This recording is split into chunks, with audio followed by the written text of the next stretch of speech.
y'all, thanks so much for clicking on the video. My name is Leah and let's recap and review Real Housewives of Potomac. This is season 7, episode 11. It was a filler. Not much happened, and the stuff that did happen I didn't really care about, but let's get into it. Okay, y'all, let's get a little spicy before we get into the review.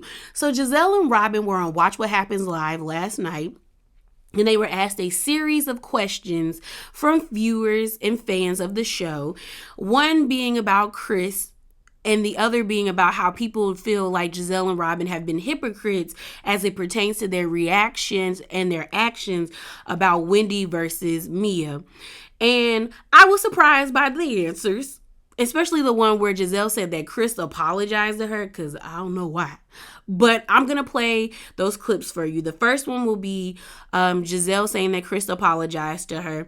And the second one will be Giselle and Robyn speaking on, defending themselves about the accusations of how they've been handling the whole Mia versus Wendy situation. So let's get into it. 344, you have every right to feel uncomfortable, but by your own account, Chris did nothing wrong and left when you asked him to. So why does he owe you an apology? Do you think you owe him one for insinuating he was trying to be a sneaky link? He has apologized to me. He has? Yes. Okay. Because he was wrong. Okay, so as the clip was making its rounds, Chris hopped on Twitter and said this: "There goes at Giselle Bryant, twisting people's words and taking zero accountability." And here's my thing. At this point, I hope at the reunion they hash this out so I don't never got to hear about it anymore. But I don't know. I think Giselle wants an apology for her ego in all reality, because she knows she wrong. She know what she did was wrong, but she's going to play it like something was wrong that was done to her. And like the commenter or the person that posed the question said, it's okay that you feel uncomfortable. By your own admission, you admitted that he did nothing to harm you. So now that you're going out of your way of saying that Candace needs to be careful and he wanted to try me, and I think he's trying to see if I was with it, and he's a sneaky link, you should apologize as well. If he's going to apologize, you should apologize too. As well as I think Chris is stupid. Stop talking to these people.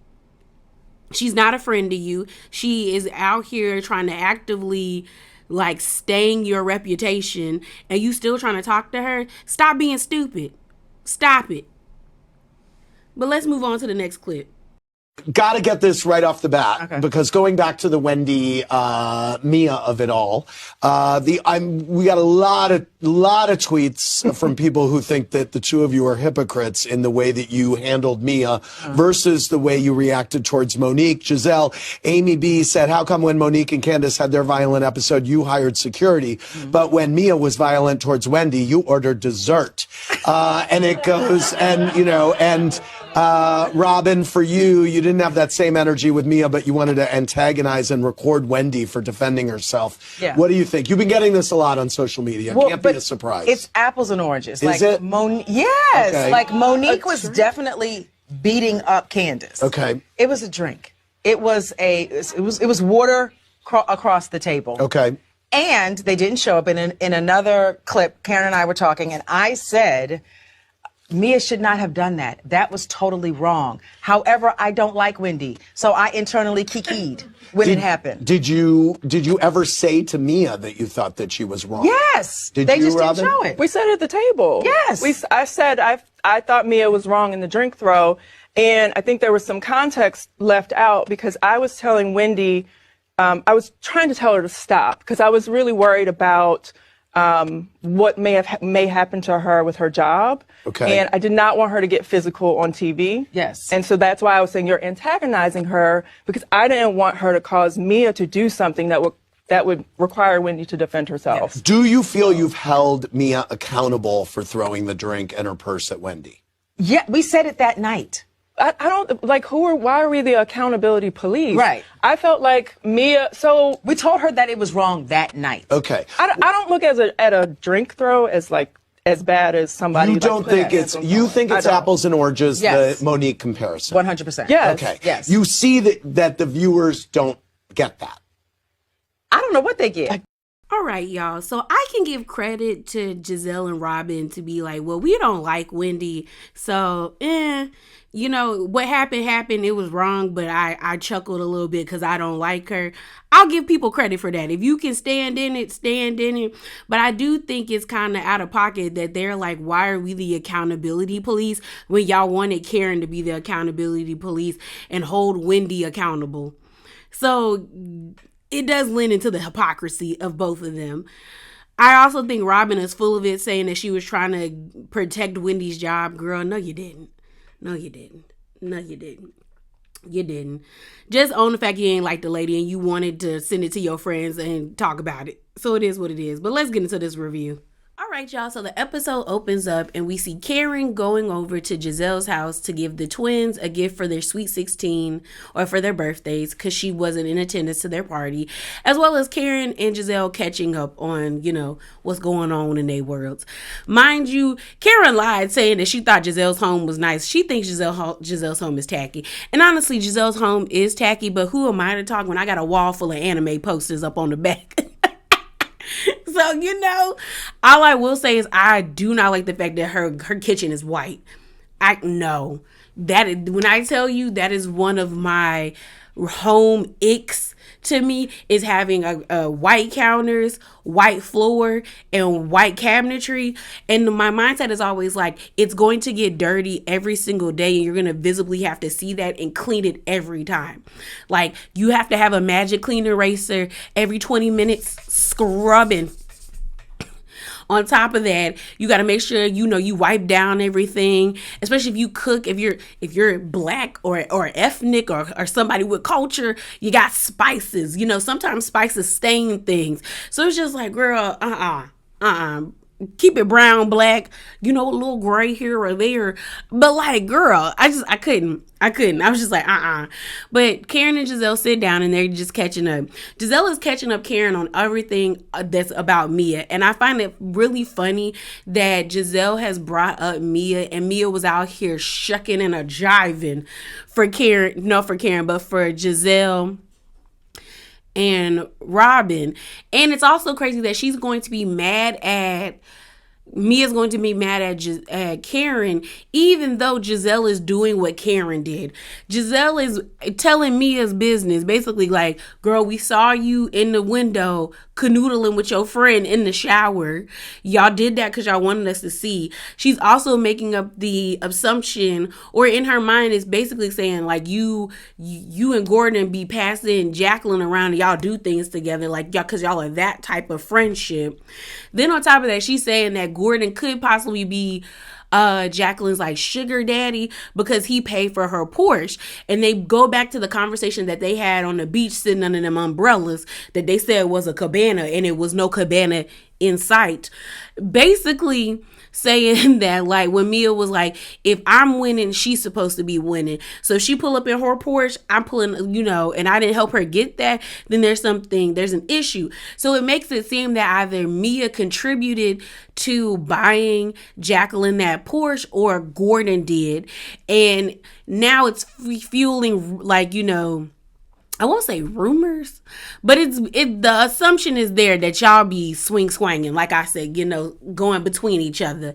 You got Karen sitting there putting her hair in front of her face like, oh God, like why did Mia tell Giselle this? Knowing good and well Giselle is going to use this as ammo against her. And she is. It's Giselle. It's Giselle. So Karen basically in her green skin is like, I'm gonna have to talk to Mia. I'm gonna have to talk to Mia and tell her like, sis, don't be telling Giselle your tea. Don't be telling Giselle your tea. So then we have a scene of Ashley with the boys. They're at her apartment. The nanny comes by, and honestly, I think they were talking, I zoned out in this scene, but I think they were talking about Michael. Don't really care anymore. Like I said, this story still feels convoluted and fake to me because it's like, girl, are you really going to divorce him? Now, I did see like a cute little video of Ashley with that other boy from Summer House. They were at a Vikings game and she looked like she was enjoying herself, but it's giving very much like me and Michael are separated. And when I say separated, it means like we're separating, but we're still together. So he can mess with who he wants to mess with. I'm gonna mess with who I want to mess with, because I'm like, it shouldn't be taking this long for you to get a divorce, especially if it's going to be one where y'all both want to part ways from each other. But if does end up with that dude, you know, hopefully he treat her right and he like the kids and they can, you know, form a better relationship. But I don't care no more. The only thing I was focused in on this scene was that boy sitting on top of that counter. I was like, they don't get that little boy off that counter. And it didn't even, because I know some people are like, you know, you shouldn't be sitting on the counter. I have friends who sit on their counters when we're having discussions. I have friends that put their kids on the counter, but someone is always like holding the child or like corralling the baby in. And he was just sitting up there freely. And all I could think about is like, he's going to bust his head open. Someone grabbed the baby. I was like, nanny, do your job. Like, she's talking to Ashley and I don't like it. Hold on to the child. Or at least put him on the ground. Like, I ain't like it. It was vexing my spirit, because that's all my mind went to. Is that's why I don't need no kids, because that's when they gonna fall, bust their head open, they gonna cut themselves. My anxiety, no. So I was just kind of like, Ashley, get your kid. Nanny, do your job. Somebody, get the baby. Just get the baby. Just get him. Get him off the counter. We then have a scene of Robyn and Giselle going to look at the venue for their Reasonably Shady podcast, their live show. And they're looking at this theater. The theater has like 4,000, it holds up to 4,000 people. When I saw that, I was like, this is not the venue for you. I think they said they're spending like $10,000 to house it or to rent it for that time. And I was like, no, ma'am. They should have just had a small event, invited like 100 people, and then left it at that. Because it was given what that bird lady had going on, where she had a big event and half the people didn't even show up, and they were like scrambling to like outsource tickets or to get people to purchase tickets, and this is what it gave. I was just kind of like, this is your first event. You don't really know what the vibe is going to be. Why spend so much money when you're not really sure what the outcome's going to be? They could have got a smaller theater that held maybe like 200 people instead of 400 people and packed it in where it did look big, because you want to show pictures and things of that nature. So we then go to Candace and we see Mama Dot at the actual photo shoot for Candace's music video. And I watched it today. It was cute. I ain't even gonna lie, it was cute. My favorite scene was Candace in the beauty shop in her, like, I think it would have been considered like maybe 1940s, 1950s-esque like pinup girl outfit, and they were doing the dances. It was cute to me. I liked it. Trina's verse was actually really good, but we know the baddest can rap. Trina can rap. She can rap. And it looked really nice. Like, the vibe was vibing. I was like, okay, Candace, do you, boo. Do you? So she was nervous, but she did well. Trina spoke words of encouragement to her. And I do think it is, like Candace says, what she's fighting against is to be taken seriously in the industry, not being looked at like, oh, here's another housewife that wants to get into music.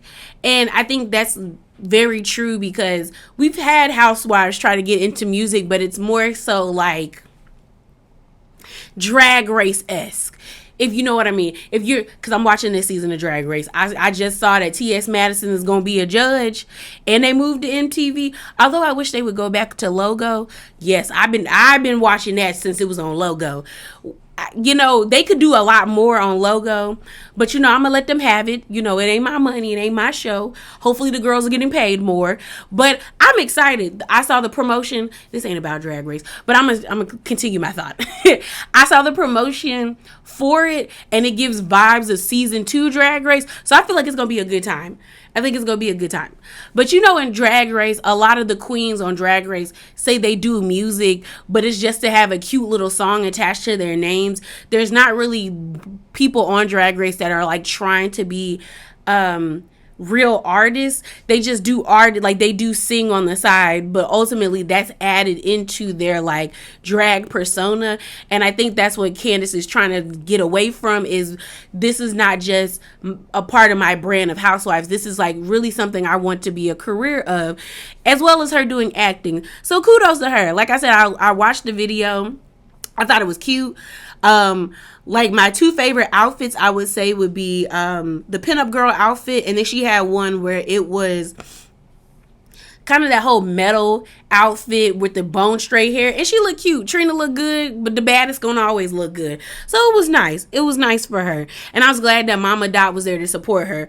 We then have a scene with Juan and Robyn at the house, and they're talking about the prenup. They're talking about how, you know, they don't want to, like, the whole infidelity clause. Honestly, I'm kind of over this storyline too.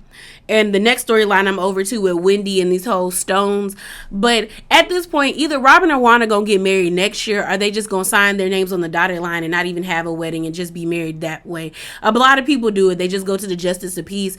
But it's like, are we just dragging our feet, or do you really not want to get married? Maybe that's the thing. Maybe Robyn really doesn't want to marry Juan. Maybe she wanted it at the time, but now that they're like together, it's just like, maybe I'm fine with what they are. People are allowed to change their minds, but I'm kind of tired of this being a storyline for Robyn and Juan, because it's like, at this point, okay. I mean, and it's not even a dig to me anymore when people are like, oh, Robyn's never going to get married. Okay. At this point, it's not that serious to me. Like, it doesn't, the digs or the burns about reading Robyn about it don't affect me like they used to. I used to kiki and caca about it. Now I'm just like, I guess not, because I'm tired.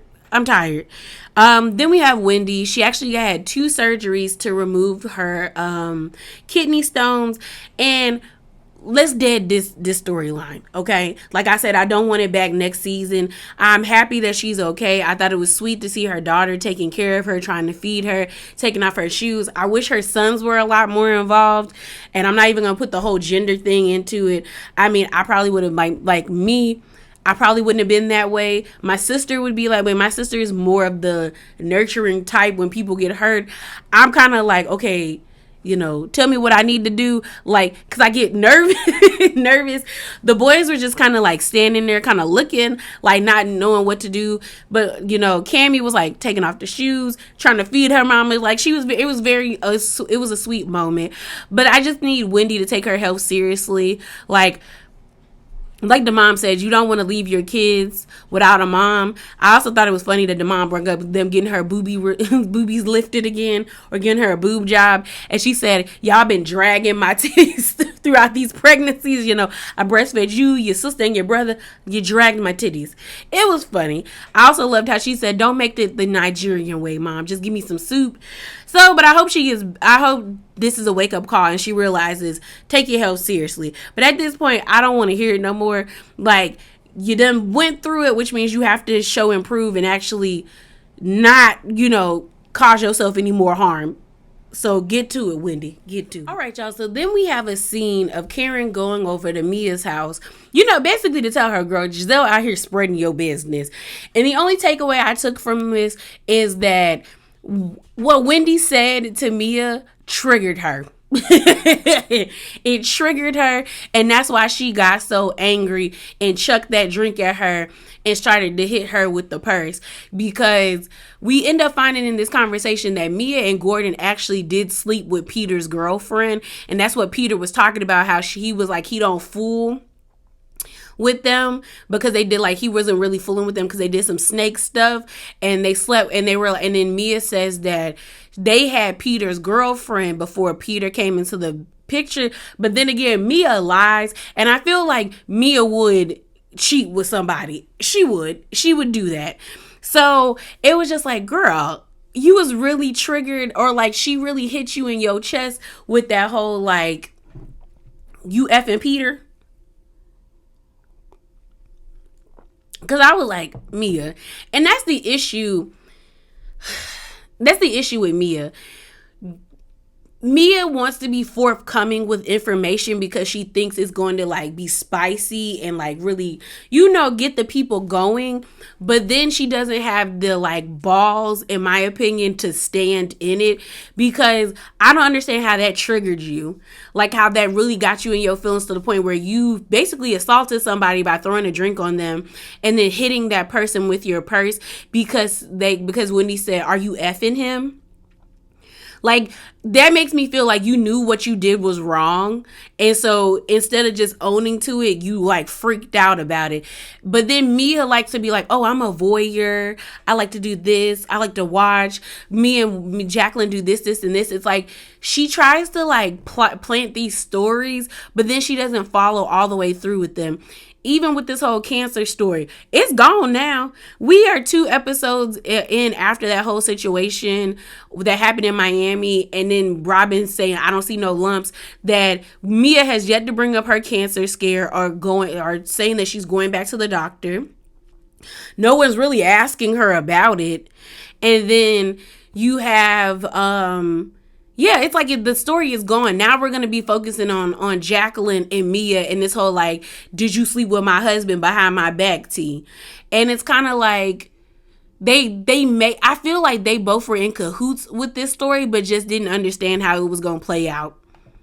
That's just my thing. I don't think Jacqueline is as innocent as she's trying to let on, especially with the way, because everyone, like, y'all keep telling me that her sister has a channel, and I've seen the sister's channel, but it's giving very much that, like, everybody knows who Mia is, everybody knows who Jacqueline is, and I do feel as though Jacqueline did play a part in this scenario, because since episode 1, y'all have been giving very much that y'all, like, she's like y'all girlfriend, where she's the friend that you're like, y'all have done threesomes together. So it's giving very much that type of energy. And Jacqueline played into it closer to the end of the episode, where I'm like, yeah, y'all be doing things. Y'all be doing things. So it's now time for the Reasonably Shady event. Everybody's there except Wendy and Candace. They do a confessional of Candace, and Candace basically said, Giselle don't deserve my support, which is understandable, sis. It's understandable. I do think Robyn looked good.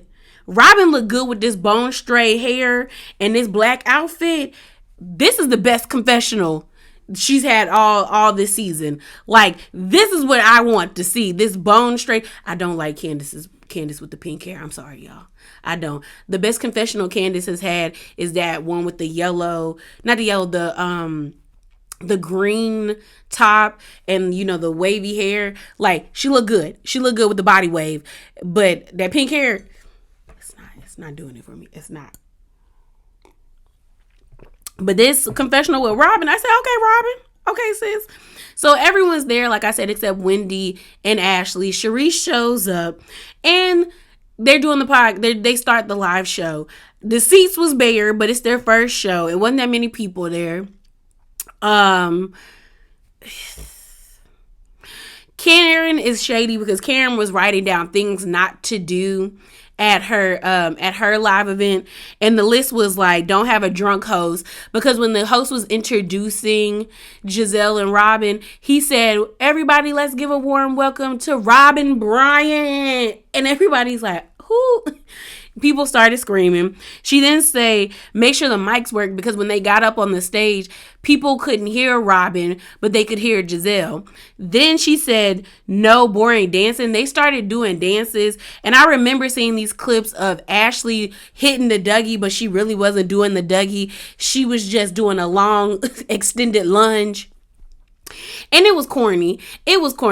But like, I'm not going to hate on them having a live event. I do think it's great that they are able to have fans, they do have fans that are dedicated to supporting them. I just think they should have had a smaller venue. I feel like if the venue was like a venue full of like, meant for like 200 people instead of 400 people, the atmosphere might have been different, because when you have all this space, it does kind of make it seem like the thing was. And then you could tell that there was very much a lot of boring pauses, because you had Sharice's face was my face. That would have been my face, because Sharice was like bored. You had Ray, Karen, what's her name? Giselle, not Giselle, Ray, Karen, Mia, and Jacqueline like on their phones most of the time. And they were just bored. They were like, there's no intermission. But then again, it's their first one. So I'm not going to go too harsh on them. But you let the people do what they do their first time. So I'll give them that. Let's just hope Karen's event is better, because you can't be talking all that mess and your event is trash. You just can't do that. You can't do that, Miss Karen Huger. You just can't do it. So the event ends. They're taking pictures with fans. It seems like a lot of people are happy to see them. And then we have a sit down with the girls, and you see Giselle has a conversation with Jacqueline, and she basically asks Jacqueline, like, okay, and Sharice's sitting there, and they basically ask Jacqueline, like, sis, have you slept with Gordon, and did Gordon pay for your Porsche? And Jacqueline, like I said, played into it, because like Sharice said, if someone asked me if I slept with Juan Dixon, I would be like, no. Or if I was attracted to him, I would be like, no, that's my friend's husband. We're good on here. But Jacqueline was like, oh, that's a question you have to ask Mia, because they brought up how Mia likes to watch. And they were like, did they ever ask you? And she was like, she never said no. So it's like you're playing into what they're saying, because if you really didn't want them to know, you would have said no. Right off the bat, you'd have been like, girl, no, hell no. I don't sleep with that man. I ain't never, we don't do that over there. So they asked Mia to come over, and they're talking about it. And Mia's like, no, she was like, the Porsche's in her name. And then Robyn, because they were like, did you buy the Porsche or did G buy the Porsche? And Mia pretty much was like, no, because the Porsche's in her name. But then Robyn even said Juan has bought other people Porsche cars in their name, and their name is on it. So that doesn't really negate the fact if you really bought that for them. And she was like, and then Mia said something where she was like, why does everybody think Gordon got money? Gordon ain't got no money. And I said, girl, that's going to haunt you, because it's clear that y'all don't have no money. It is clear as day. Y'all don't have any money. Now that y'all been kicked out that company. I said, y'all probably don't even still live in that home that y'all been paying $650K a month for, which I still think is ludicrous. Ludicrous. Just buy the home. Buy the home and pay a mortgage. Like, girl, come on. So it was just a mess. It was a mess. I feel like Jacqueline is too eager to be clicked up with these ladies. Her jumping up and down when they walked out, when they were announcing Robyn and Giselle, I thought was corny. And I just feel like, sis, she plays into it. I don't think Jacqueline is that innocent. And I know some of y'all do, because I see y'all in the comments, and I see people in other people's videos like, oh, I feel bad for Jacqueline. I don't.